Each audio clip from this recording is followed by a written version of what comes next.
Good morning mga bulate! Gising na mga bulate! Sarap ng tulog, oh. Ayan, so today ay flight na namin ni Yuna. Siyempre kakain muna kami ng almusal. Ay, lunch na pala ito. Ay, brunch. Ayan. So tapos na ako makapag-shower. Hinihintay ko na lang si Yuna. Nagpe-prepare na ako ng ibang mga gamit na nasa labas ng luggage. So kailangan ayusin ko ito at mahirap din namang maraming hand carry. So, eto na, papunta na kami sa airport. Maaga kami umalis ngayon, mga 2:30. Pero yung flight kasi namin is 5:40. So, ayun, mas maigi na kapag halimbawa ikaw ay may flight, mas mabuti nang maaga ka dumating. Pero, kailangan talaga is 1 hour and 30 minutes ahead of time ng flight mo is nandun ka na sa airport. Para magka-problema man is madaling masettle. So, eto nga ang gagawin kong experimentation. Nagdala ako ng crochet hook. Ayan, bago yan ha, brand new. So, susubukan ko lamang kung makakalusot ito sa hand carry. Naranasan ko na dating magpasok ng crochet hook noong 2017. Baby pa nun si Yuna, nailagay ko siya sa carrier, sa baby carrier. So, wala namang naging problema nakalusot. So, ang iniisip ko lang that time, baka kasi may baby kaya nakapasok. So, this time, susubukan ko ulit siya at tingnan natin kung may ipasok ko ito sa airplane ng naka-hand carry. Natutuwa ako dito sa lugar na to sa Cavite kasi nakakakita pa ako dito ng mga minibus. Ingat din kayo! I will buy ice cream and candy. So, ayan mga kapatid, hanggang dito lang sila sa SM, hindi sila sasama sa amin sa airport. Ayan. Salamat po sa transportation, Madam Wenlin. Shout out to you. So, ayan, dire-diretso na kami ngayon. Papunta na kami sa Airport Terminal 3, ang aming Gorabel. Sobrang excited ni Yuna sa flight namin today kasi nga, makakakain na daw siya ng mga merienda na gusto niya at saka makikita na niya si Daddy. Ako naman, hindi ko maintindihan ang nararamdaman ko. Excited, na kinakabahan, or kasi ang tagal na rin nung huling nagbiyahe kami ni Yuna. As in 2017 pa yata yun, baby pa siya noon. Naku, baka may mga engkanto rito, maraming puno ng kawayan. So, mas mahirap syempre noon kasi baby pa siya, kailangan karga ko siya, ang dami ko pang dala. Ngayon naman, kinakabahan ako kasi syempre, marami ng pagbabago, marami ng requirements sa airport. So, medyo kinakabahan Medyo lang ako. Naman kasi naisettle naman na nung asawa ko yung e-travel namin ni Yuna at saka yung iba pang registration na kailangan gawin sa arrival namin sa Singapore. So, medyo slight na kabalang. At saka syempre, excited akong makita yung bago kong cellphone. Ay, charot! Excited akong makita yung aking asawa. Syempre, ilang buwan kami magkahiwalay. After 7 years namin magkasama, tapos nagkahiwalay kami bigla-bigla. Hindi, joke lang. Hindi bigla-bigla. Matagal na rin namin talagang pinaplano na magtrabaho siya ulit. Makikita nyo naman kung gaano kataas na ang mga bilihin. So, hindi na pwede yung putyo-putyo lamang. Kailangan magseryosohan na sa buhay. At eto na, finally, narating na namin ang aming destinasyon. After namin maligaw-ligaw ng slide. Nanenervyos na yung kasama namin baka daw malate kami Pero tamang-tama lang naman yung pagdating namin dito sa airport. 4 p.m. kami nakarating. So may allowance pa naman para in case magkaroon ng mga konting problem. So eto na, salamat sa paghatid sa amin, Kuya Ding, Ate Mel, Tere, and pagpasok namin sa airport, nagbayad kaagad ako ng travel tax para sa aming dalawa ni Yuna, and then nag-check-in na kami ng aming luggage. Dire-diretso na kami sa aming gate. Pero syempre, dumaan muna kami sa scanner and x-ray. Naiwan yung bag ko na pink sa scan area. Ano daw laman? Na-detect kasi yung itsura ng mga yarns.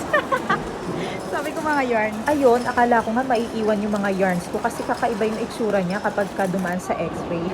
Ayan, papunta na kami ni Yuna sa aming boarding gate. At saka doon na lang din kami bibili ng merienda namin or kakainin namin sa airplane. At bibili na rin kami ngayon ng pwedeng kainin ni Yuna para naman hindi siya abutin ng gutom mamaya kapag kami ay nasa biyahe na.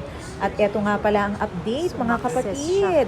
Pasok sa hand carry ang ating crochet hooks. Ayan. Saglitan lang yung naging waiting namin dito and then nagpa-board na rin yung airplane. So eto na kami ni Yuna. Ready na kami sa flight. Excited na yarn. Sabi nga pala ng asawa ko na kasabay namin dito sa flight na ito yung katrabaho niya, yung manager niya. So, ayun, hindi naman ako nagkaroon ng pagkakataon na mag-say hi sa kanya or kami mag-hi sa kanya kasi syempre nakakahiya.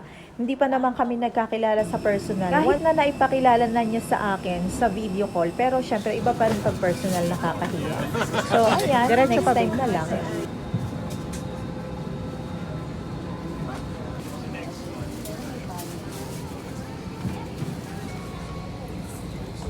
Naging smooth naman lahat simula ng pagpasok namin sa airport, pagbabayad ng travel tax, pag-check-in ng luggage.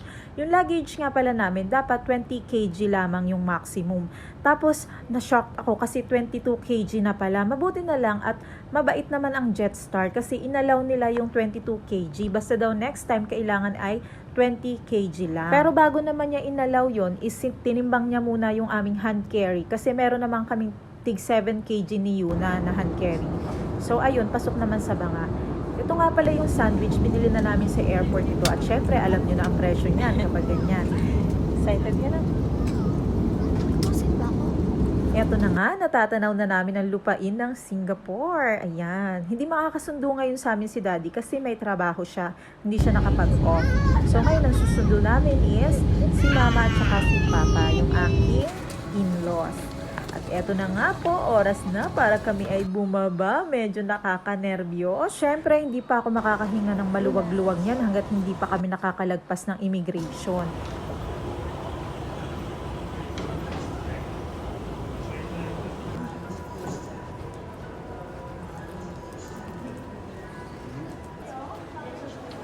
There you go. Natanggal? Sige. Naging smooth din naman yung pagdaan namin ni Yuna sa immigration kasi automated na yung system nila. Walang naging problema. So, ayan, kokolektahin na namin yung aming luggage para makalabas na kami dire-diretso.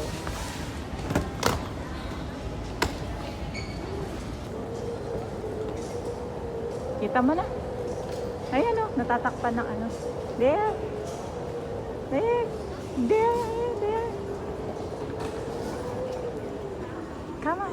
Come out, baby.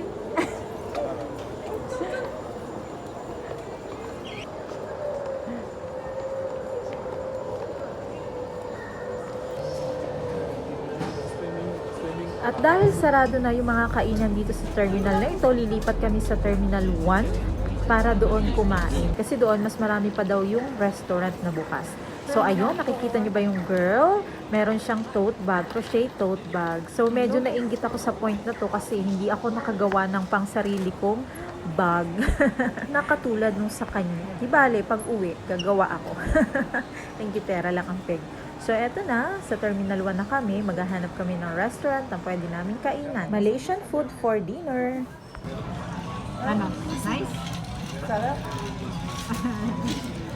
Sarap. Eat slowly. Well, previously we opened 24 hours, but now we change already. Tomorrow, day off naman ni Daddy bukas.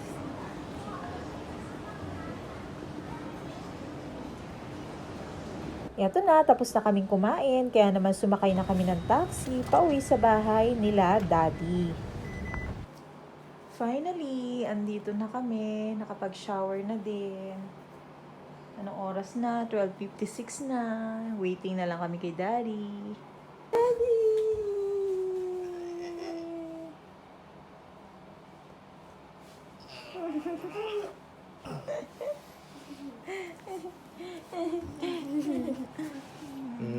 Parang kahapon lang sa Pinas ako. Taba mo, oh. Still. Taba mo. Mm.